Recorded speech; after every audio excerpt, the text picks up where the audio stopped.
The theme park owners did experimental work, leaving only the worst ones here.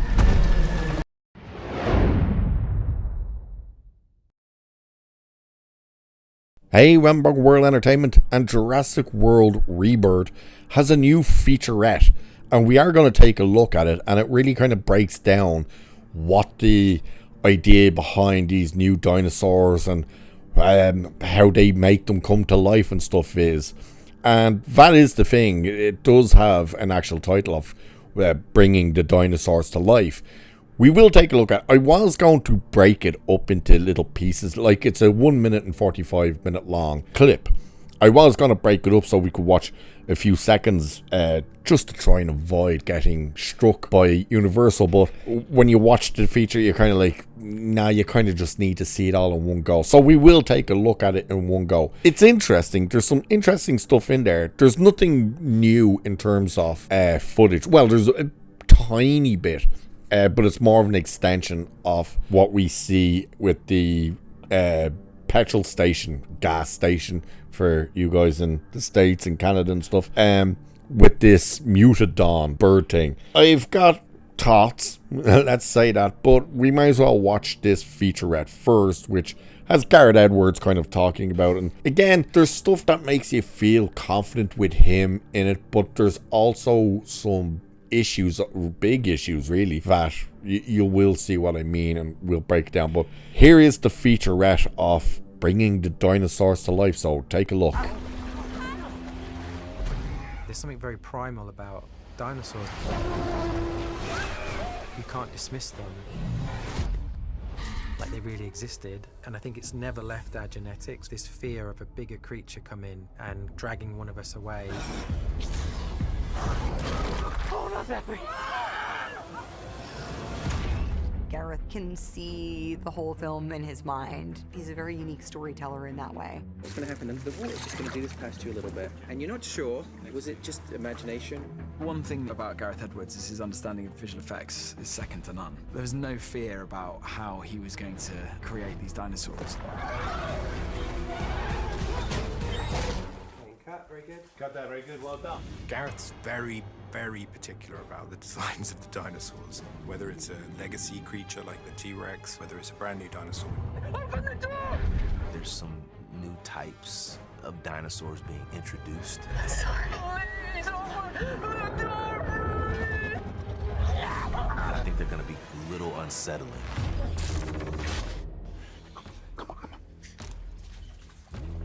Just stay there, Audrina. It's right above you, okay?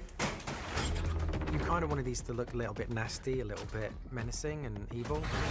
We're looking for any way that we can to have the hairs on the back of your neck rise.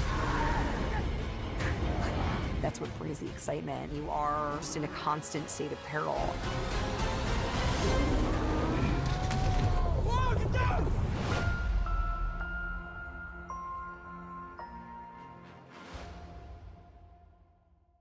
Alright, there you go. So as you can see, it's more about kind of the digital side of things and how they have actually accomplished doing a lot of this. And that's where my issue really does come in with this, is the fact that it all seems to be digital. There doesn't seem to be any practical effects being used. Now, obviously, I've said this before, there's no real way you could realistically do a practical effect off the T-Rex in the water.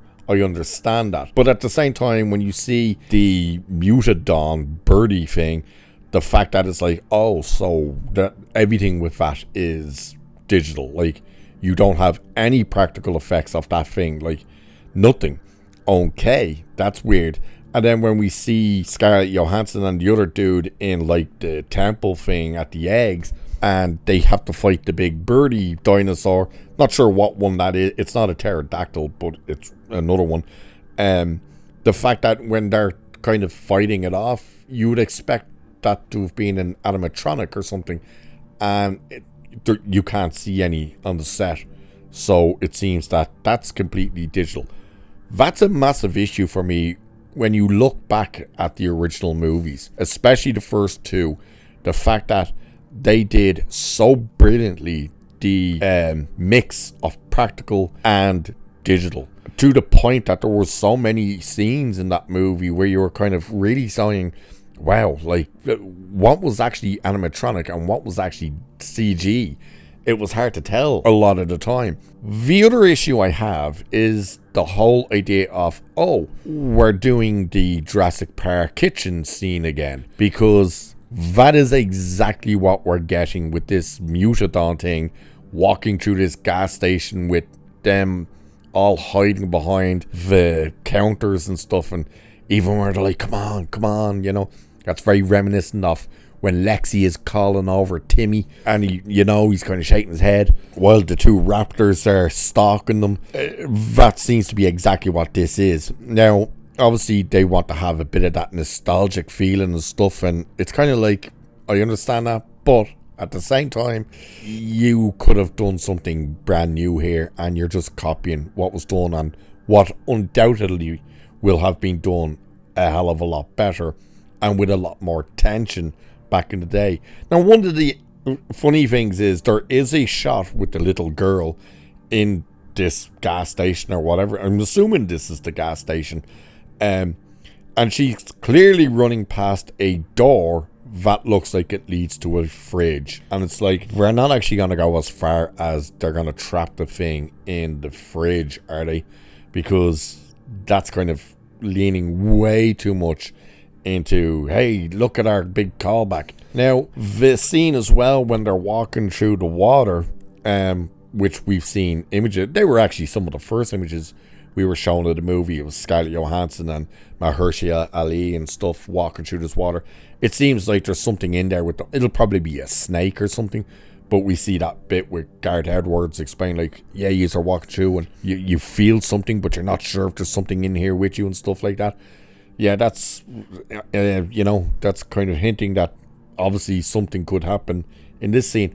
Now, the part that I'm saying you would feel confident is with Gareth Edwards, that the guy does know how to do digital effects and how to make it look good and stuff, for the most part anyway, because obviously he directed 2014's Godzilla.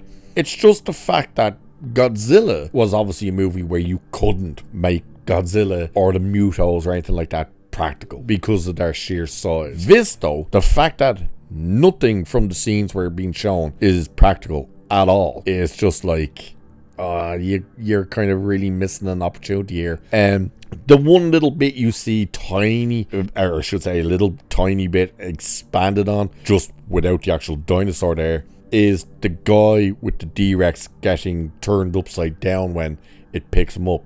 That's nothing new, because if you actually see the international trailer for this, I think it's the China trailer for the Jurassic World, it's the exact same as the trailer we got, just it has that little extended bit that when that guy is, bawling his eyes out for the woman to open the door and it grabs him, and it kind of lifts him up. That's where it ends. On our one, the Chinese one, though, you see it that it turns him upside down. I'm going to assume it turns him upside down to lift him up and like eat him head first, maybe. I don't know. The thing could end up throwing him against the wall or something. We don't know. But you're just seeing that effect being done without the actual D-Rex there. So that is what it is. The T-Rex scene, again, they're not showing us anything new with that clip. I do believe there is one shot somewhere in a TV spot or something of the kid or something kind of coming through a small gap in a wall in that river, and the T-Rex kind of can't get through. But it's not in this featurette. There's nothing really new with that feature, except the one thing you'll notice in some of the clips is it looks very digital. It seems like they're on volume. Don't like that at all.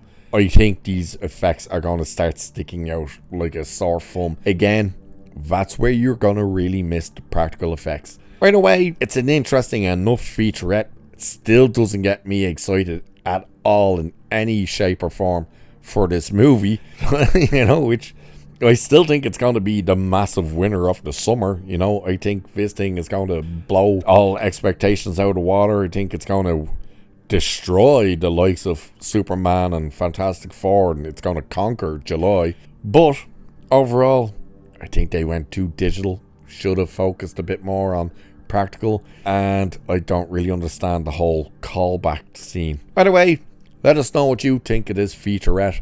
Do you like it? Do you not like it? Are you interested in this movie? Does it get you more interested in the movie? Does it make you actually feel a little less interested in the movie?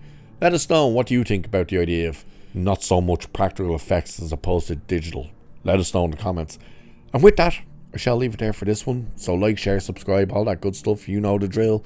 Cheers, and I'll catch you in the next one.